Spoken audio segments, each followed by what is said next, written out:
Ephesus, Acts chapter 19, and God is working these crazy miracles through Paul. And so other people began to try to emulate that. They tried to do the same thing. They were trying to show them that they didn't need Jesus, that they could do the same thing. These guys were called, there were 7 of them, they were called the 7 sons of Sceva.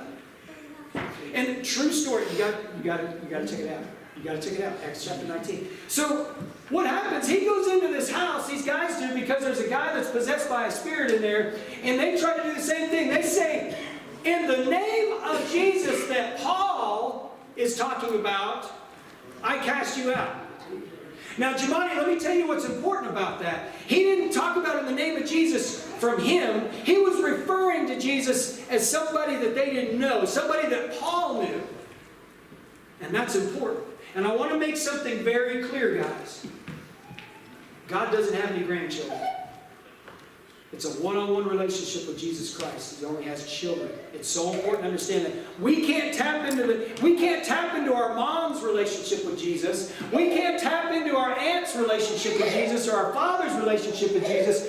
We have to have our own. Everybody say my own. My own. We have to tap into our own. And you know what happened, Shakita? They rolled into that place and they were trying to cast him out in the name of Jesus that Paul was talking about. And it said that guy whooped them.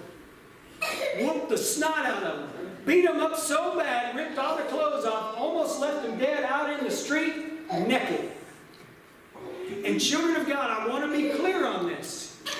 That is a condition that we get left in so many times in life because we try to handle the problem ourselves. Did everybody hear me?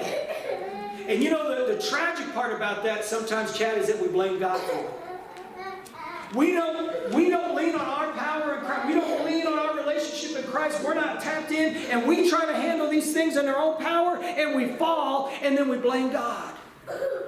And God, ooh, guys, please hear me. God is tired of seeing us fall. And He loves us. He's called you here, Mackenzie, because He wants you to know that His power is at your disposal. But you got to lean on it. You got to tap into it. You got to use His power, not yours.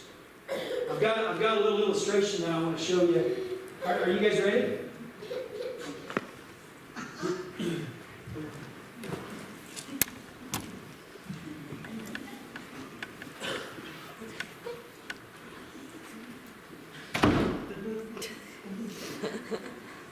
Look at this stuff.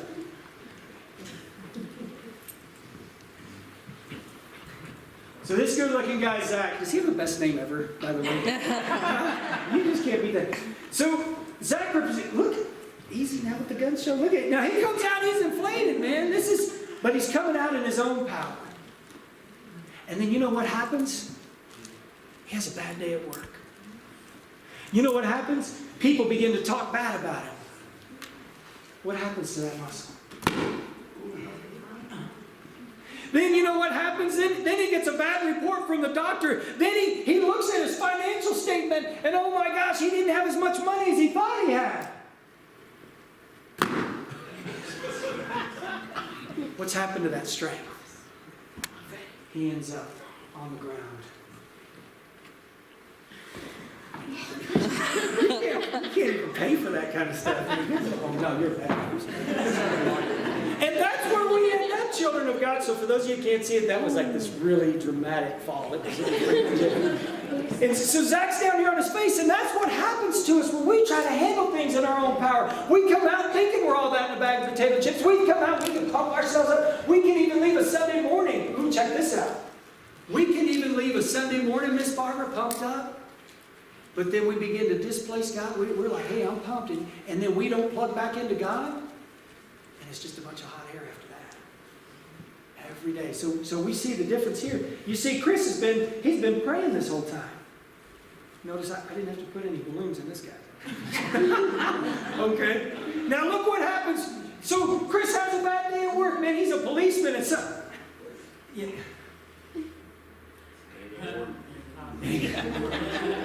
What's happening here? Do we see something different? You see where Chris is at? He's tied into Christ. And then when the demon tries to push him down, he tries to knock him down. But let's see what happens. What does Jesus do?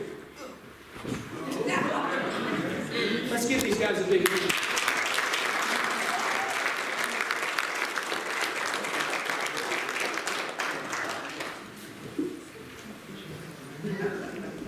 Zach, good job. Good job. He really does have big biceps. He didn't. I want to show you something because I did promise that we would see an appearance of the Hulk this morning. Let's watch this.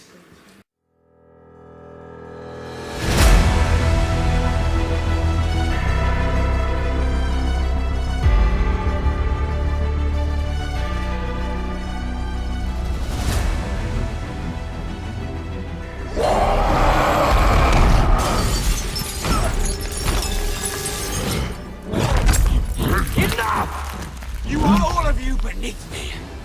I am a god, you dull creature. But I will not be bullied by that.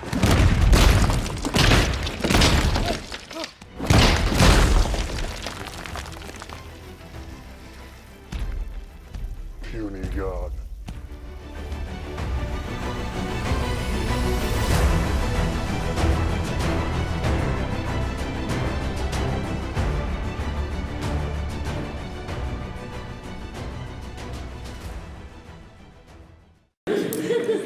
He wants you to know that you're going to need it, Sarah.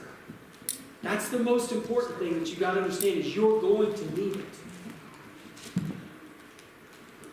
It's not an if. Jesus said in John chapter 16, he said, in this world you will. Everybody say, I will. I will. You will have tribulation. But he also said, cheer up because I've overcome the world. What that means is with Christ, through Christ, we'll overcome those things in our life.